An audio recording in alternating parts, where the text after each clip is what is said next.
Hello everyone, back to my channel Abida's রান্নাঘর। আমি ফরিদপুর থেকে বলছি। আবিদা, আসসালামু আলাইকুম। কেমন আছো বন্ধুরা? আই হোপ সকলে ভালো আছো।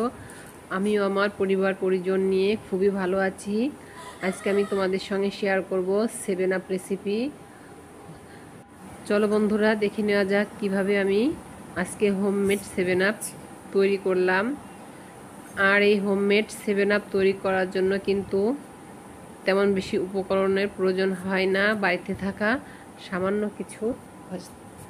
সামান্য 3-4টা উপকরণ দিয়েই কিন্তু এই 7 আপটি তৈরি করে নেওয়া যায়।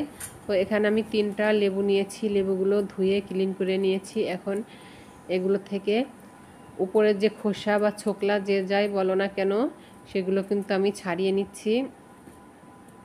7 আপ তৈরি করতে কিন্তু আমার লেবুর উপরের খোসা বা ভিতরের লেবুটা দুটোই লাগবে। তো আমি কিন্তু লেবুর খোসাগুলো আমি ছাড়িয়ে নিচ্ছি। দেশ ও দেশের বাহির যে যেখান থেকে বন্ধুরা আমার ভিডিওটি দেখছো, অবশ্যই ভিডিওটি দেখার আগে একটি লাইক দিয়ে শুরু করো। আর আমার চ্যানেলটিকে যারা এখনও সাবস্ক্রাইব করনি, অবশ্যই চ্যানেলটিকে সাবস্ক্রাইব করে রেখো। আর যারা করে রেখেছো এই কাজটি, তাদেরকে অসংখ্য ধন্যবাদ। আর পাশে থাকা বেল বাটনটি ক্লিক করে রাখবে, তাহলে আমি যখনই ভিডিও আপলোড করব, ভিডিওর নোটিফিকেশন সবচেয়ে আগে তোমাদের কাছে পৌঁছিয়ে যাবে। তো এই তো লেবুগুলোর কিন্তু আমার খোসা ছাড়িয়ে নেওয়া হয়ে গিয়েছে। এখন লেবুগুলোকে আমি একটু পিস পিস করে কেটে নিচ্ছি, তাহলে কিন্তু আমার লেবুর ভিতরের রসটা বের করে নিতে সুবিধা হবে। তো প্রথমেই আমি এখানে লেবুর যে খোসাটা ছাড়িয়ে নিয়েছি, এখানে 2 টেবিল চামচ চিনি দিব। তো চিনিটা দিয়ে লেবুর খোসাটাকে কিন্তু আমি ভালোভাবে চটকিয়ে মিনিমাম 3 থেকে 4 ঘন্টা রেস্টে রেখে দেব। কিন্তু আমার হাতে অতটা সময় নেই, আমি কিন্তু 3-4 ঘন্টা রাখবো না। 3-4 ঘন্টা রাখলে কিন্তু ভালো হয়। আমি কিন্তু 1 ঘন্টা রেখে দেব রেস্টে। তো এই তো একটু চটকিয়ে নিচ্ছি।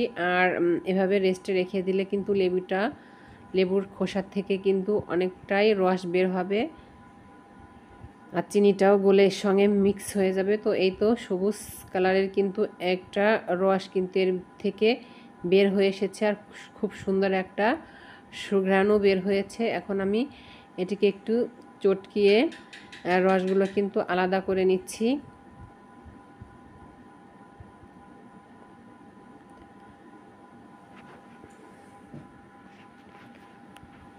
তো এই তো লেবুর খোসার রসটা কিন্তু আমি বের করে নিয়েছি। তো এখন এটাকে একটি সাইডে আমি সরিয়ে রাখছি। আর আমি এই যে লেবুটা পিস করে কেটে রেখেছিলাম, এটা থেকে আমি কিন্তু এখন রস বের করে নেব।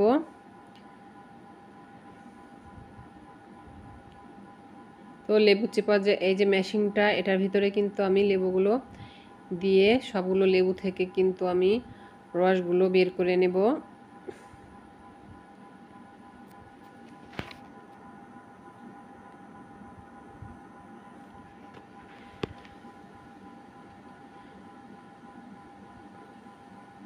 তো লেবুতে কিন্তু খুব ভালোই রস হয়েছে। তো আমি রসগুলো কিন্তু বের করে নিচ্ছি।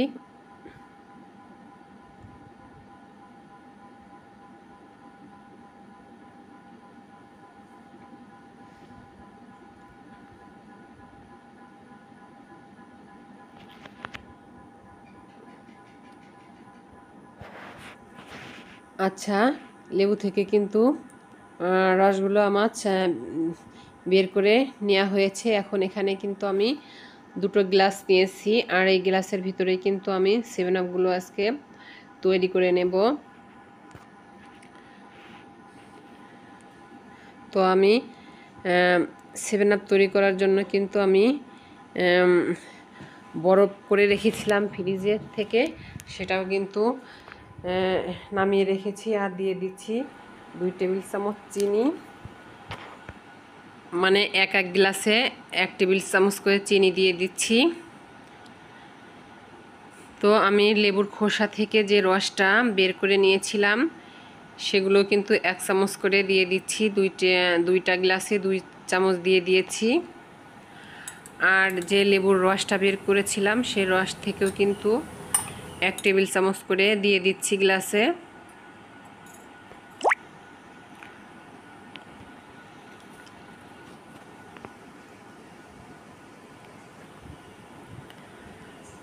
আর এর ভিতরে লাগবে আমার খাবার সোডা। খাবার সোডা কিন্তু অবশ্যই ব্যবহার করতে হবে। তো আমি এর ভিতরে 1 চিমটি করে খাবার সোডা এক গ্লাসে দিয়ে দিচ্ছি।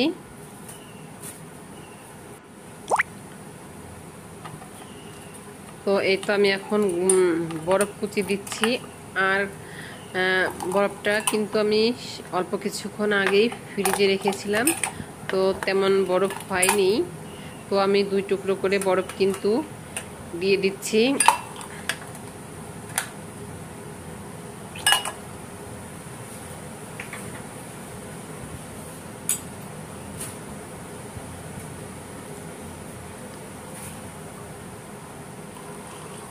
এখন দিয়ে দেব পানি।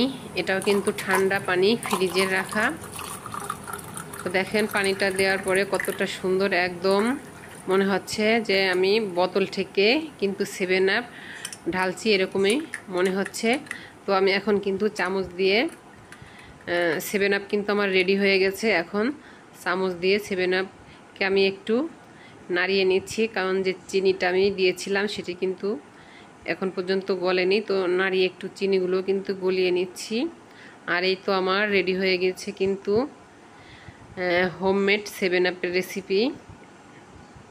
তো দেখলে তো বন্ধুরা, সামান্য কিছু উপকরণ দিয়ে কিন্তু আমি 7 আপ তৈরি করে নিয়েছি। আর এভাবে যদি তোমরা বাসাতে 7 আপ তৈরি করে খাও তাহলে কিন্তু আমাদের আর কিন্তু দোকান থেকে কখনোই 7 আপ কিনে খেতে হবে না। আমরা কিন্তু যে কোনো অনুষ্ঠানে গেলেই কিন্তু আমাদের খাওয়া দাওয়ার শেষে কিন্তু আমরা 7 আপটা খেতে ভালোবাসি। তো বন্ধুরা, কেমন হলো আমার 7 আপের রেসিপি অবশ্যই বন্ধু তোমরা কমেন্ট করে জানাবে। আর তোমরা যারা এই রেসিপিটি তৈরি করো না, একবার হলে ট্রাই করে দেখবে।